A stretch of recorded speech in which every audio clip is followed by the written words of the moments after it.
Bismillahirrahmanirrahim. Bagaimana hukumnya berwudu dengan air keran atau air pam yang keruh? Nah, misalkan tatkala mau berwudu dia menggunakan air pam. Air pamnya dibuka-buka ternyata agak keruh, agak kecoklat-coklatan, tidak seperti biasanya jernih. Kenapa dia bisa keruh? Karena mungkin pipanya ada yang bocor, kemudian masuk zat tanah ke sana sehingga airnya sedikit berubah. Bagaimana hukum berwudu? Bagaimana hukum mandi? Bagaimana hukum menghilangkan hadas, najis dengan air yang seperti itu? Jadi air mutaghayyir, air dikatakan mutaghayyir atau berubah itu apabila bercampurnya air itu dengan zat lain yang mana zat itu yang tidak seharusnya berada dekat dengan air. Contoh, air putih dicampur dengan kopi. Air sama kopi itu kan tempatnya dia jauh, kita yang mencampur. Nah, dengan sebab kita datangkan air, kita ambil kopi, kemudian kita tuangkan. Air itu berubah karena kita yang merubahnya. Nah, itulah disebut dengan air mutaghayyir. Sebab bercampurnya itu karena perbuatan kita. Tapi kalau air dengan tanah, itu satu kesatuan yang sangat dekat sekali, sulit dipisahkan. Karena air itu memang tempatnya di tanah. Masa ada air sungai, misalkan tempatnya di atas kristal, di atas permata, tidak di atas tanah, itu kan mustahil. Jadi air itu memang biasanya ada di tanah. Jadi kalau air itu berubah karena tanah, tidak menjadi masalah. Tetap air itu dihukumi air yang suci, mensucikan. Bisa digunakan untuk berwudu, bisa digunakan untuk mandi. Atau misalkan ada orang yang tinggal di daerah pegunungan, di mana daerah pegunungan itu sering keluar belerang, sehingga air sungainya itu tercium seperti air belerang, tidak seperti air pada umumnya yang tidak ada bau. Ini mau berwudu tapi baunya seperti belerang. Apakah bisa digunakan berwudu? Bisa. Kenapa? Karena tempat air itu di sana, tidak bisa dipisahkan.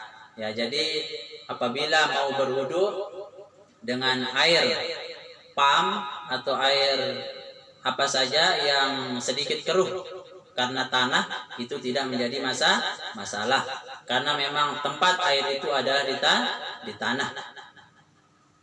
Kemudian apabila mau wudu di kolam, misalkan di kolam itu hidup di sana lumut, hidup di sana ikan. Setahun 2 tahun air di kolam itu berubah. Karena apa? Karena lumut, karena ikan. Banyak di sana kotoran ikan, banyak di sana lumut, sehingga warna air itu agak hijau mungkin, atau agak keruh karena ikan. Bagaimana hukumnya air kolam itu? Hukum air kolam itu adalah tetap suci, mensucikan. Kenapa? Karena memang lumut itu tumbuh di dalam air. Nah, jadi tidak bisa dipisahkan. Itu perubahannya karena alam. Begitu juga dengan ikan. Ikan di sana tidak menyebabkan air itu akan berubah. Atau banyak di sana bangkai cacing, bangkai jenis-jenisnya itu, maka tidak menjadikan itu air menjadi mutaghayyir atau menjadi air yang mutanajis. Jadi bisa tetap digunakan untuk bersuci. Lalu bagaimana dengan air yang bau seperti kaporit? Air pam biasanya ada bau-bau seperti kaporit. Apakah bisa digunakan untuk berwudu? Apakah bisa digunakan untuk mandi? Apakah bisa digunakan untuk menghilangkan hadas kecil besar atau menghilangkan najis? Jawabannya adalah boleh. Tapi dengan syarat. Syaratnya bagaimana? Seperti yang tadi, perubahannya tidak fahish. Kalau perubahan air itu fahish disebabkan oleh kaporit itu, maka air itu menjadi air mutaghayyir. Contoh, pergi ke kolam renang. Di kolam renang itu mungkin kaporitnya ditaruhkan terlalu banyak, sehingga tidak lagi kita katakan ini sebagai air. Kaporit nih ambuna, mar ambuna kaporit. Baunya santer, airnya terasa agak licin-licin karena zat kaporit misalkan. Berubah air itu, perubahannya fahish. Kita ambil dia satu centong, bawa ke orang lain. Ini air apa? Oh, ini air kaporit ini.